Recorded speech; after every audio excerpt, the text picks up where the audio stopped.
Congressman, it being an election year, your opponents are going to bring up the Cornerstone technology again. Because it comes up every 2 years and because of some of the embarrassment from it, are there aspects of it that you wish you had handled differently? Well, aspects of it. Naturally, I would have liked it to have succeeded. If it had succeeded as I had envisioned it, it would have been the dream to create a very high-tech society. I think eventually the technology will survive. As a matter of fact, I'm sure it will survive and be very successful, but it probably won't around here. But, that's been gone through 1,000 times at this point. And the one thing I would think all reasonable people would realize, if there was anything wrong with the theory of supporting a technology to help the economy of my district, if there was anything wrong with it, with the number of people and investigators and agents and investigative talent that's been in this area for the last 3 years, you can bet your life, my hide would be on the wall. My hide's not on the wall, will not be on the wall. Would I do it again? Yes, I am doing it again. The description of what I told you about the Energy Institute is the same premise. We're going to create an institute to compile the technologies and develop those technologies, and we hope to create several thousand jobs out of it. I don't think the objection was to the industry. I think people objected to the hiring of family members. The family members weren't hired. Family members made investments and participated in the technology only after any number of companies wouldn't do it and didn't do it. That's all. But there's nothing that should bar.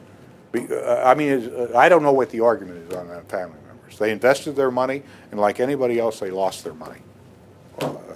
That's what you do. I had to encourage people. I wanted to encourage people to try this technology and get it done.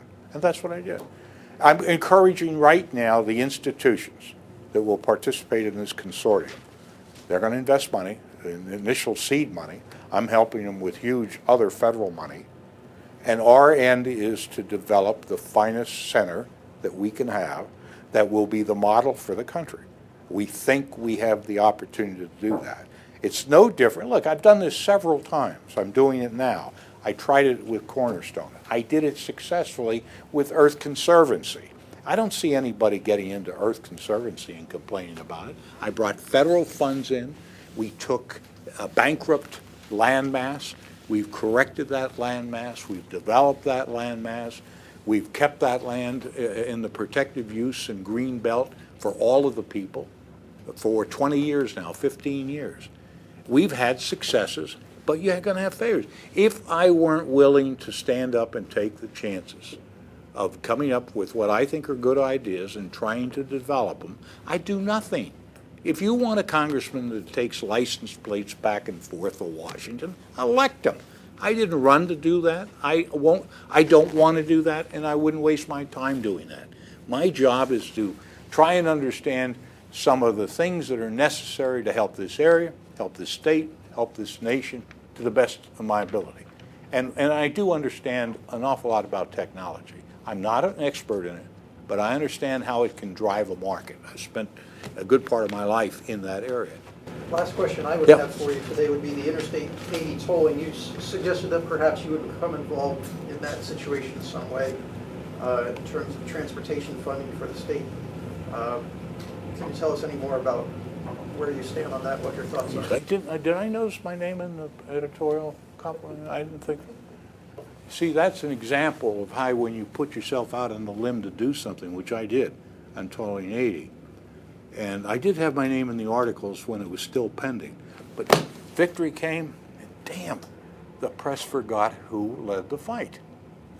That's okay. I understand that. I'm not looking for the accolades. No, 80 was a very successful fight, and the reason I reached my hand out and I didn't gloat, I probably could have released a news release that we did a mile around the track bragging about it. No, the governor has a big problem. Pennsylvania has a big problem. It's got to be solved. The budget now is going to fail. We're going to have a catastrophe.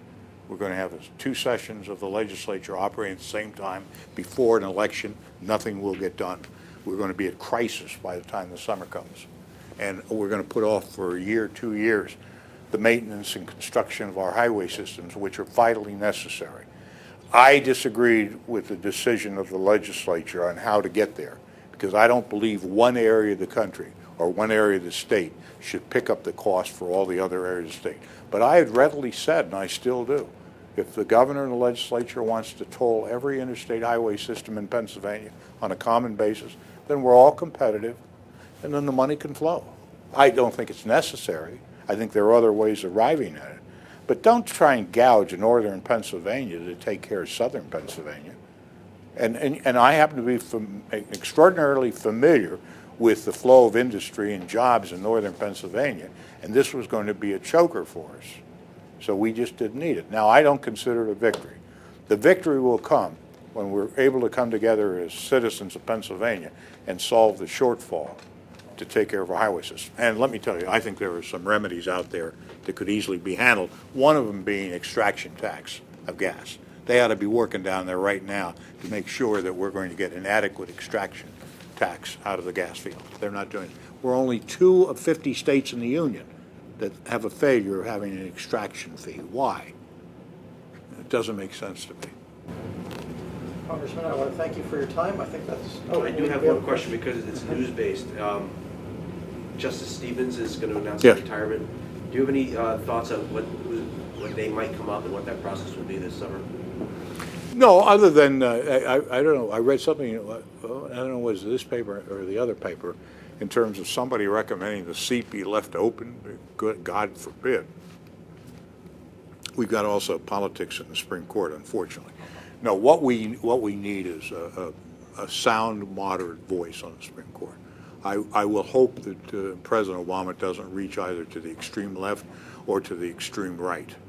I think we ought to get a good, solid legal expert, get him appointed to the bench and have him operate. This nonsense of polluting that institution, and we've done it ever since, very early, but clearly in 2000 with the presidential election.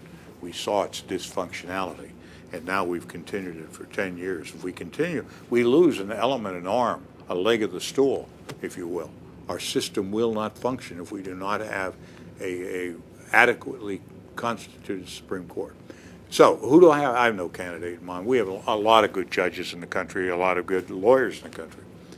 I think I did make a recommendation of a guy that I really liked when the last vacancy was up. And it was a Bush appointment, and the question was getting it through. So I think I recommended, what was it, Boyce? What was it? Oh, yeah, David Boyce. Yeah, the chief of staff of the president and I were talking about it, and asked me to submit some suggestions, and my suggestion was David Boyce. I think he's an excellent lawyer. He'd make a great justice, and subsequently they couldn't handle the fact that he had handled the Bush case. I thought it would have been a great ending that issue, ending that time. And he is an interesting guy. No, I don't know him personally, but he just recently joined Ted. Not Sorensen, but Ted, the former counsel on the gay rights case. No, Ted Olson? What? Ted Olson. Yeah, he and Ted Olson got together in an interesting case, which it's like what the Odd Couple. You sort of think of those two characters. But when you get odd couples like that are very brilliant, and they come together on a very controversial issue, you end up getting pretty good law. So I think it'd be very good.